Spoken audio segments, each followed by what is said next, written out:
Hola, ¿qué tal? Nosotros somos alumnos de la carrera de Ciencias Naturales, cursando la asignatura de Física 3.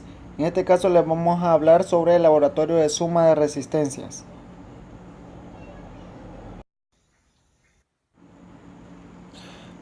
Para poder realizar este laboratorio, nosotros tenemos que hacer una expedición en nuestro hogar para poder encontrar la cantidad de bombillas que se encuentran en el mismo. Con estos datos nosotros vamos a encontrar lo que es la corriente equivalente y la resistencia equivalente de las mismas. Obteniendo estos datos, vamos a pasar al siguiente enunciado, que es el cálculo de la resistencia equivalente y la corriente equivalente mediante cada uno de los datos que encontramos en nuestro hogar. En este caso estamos viendo lo que es el laboratorio de suma de resistores.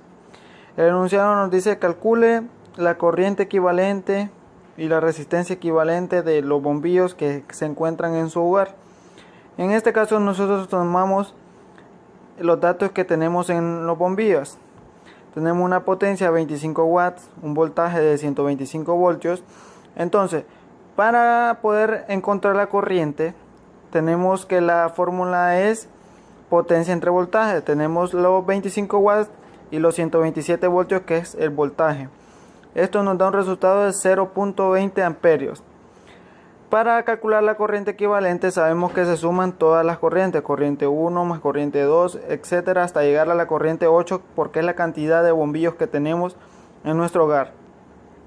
Sumamos todas las corrientes equivalentes, 0.20 más 0.20, etcétera. Esto nos da un total, una corriente equivalente de 1.6 amperios. Luego, para calcular la resistencia tenemos una fórmula general que dice que es voltaje entre corriente. Al principio nos daban el voltaje, que es 127 voltios, y una corriente de 0.20 amperios que encontramos al principio.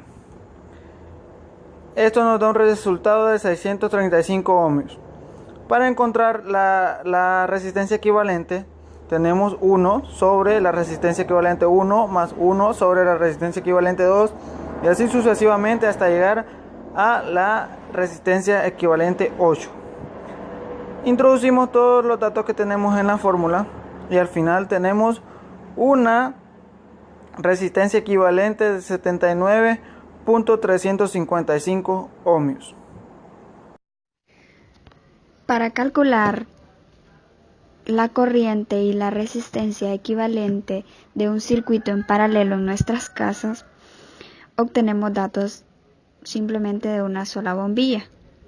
¿Qué necesitamos? El voltaje y los watts. Como ya aprendimos anteriormente, para sacar la corriente tenemos que dividir los watts entre el voltaje y así adquirimos nuestra corriente. Pero como estamos hablando de un circuito en paralelo y se dice que la corriente total es la suma de todas las corrientes, después de que ya obtuvimos el dato de la corriente, sumamos todas las corrientes y así obtenemos nuestra corriente total de un circuito en paralelo. Luego nos pide que verifiquemos la resistencia equivalente y nos dice la fórmula que la resistencia es igual a la diferencia de potencial entre la corriente. Realizamos la respectiva división. Dividimos el voltaje entre la corriente, que es el dato que habíamos sacado anteriormente, y así obtenemos la resistencia equivalente. Ahora bien, en un resistor en paralelo, para cualquier número de resistores en paralelo, el recíproco de la resistencia equivalente es igual a la suma de los recíprocos de las resistencias individuales, y de esta manera obtenemos la resistencia equivalente de un circuito en paralelo.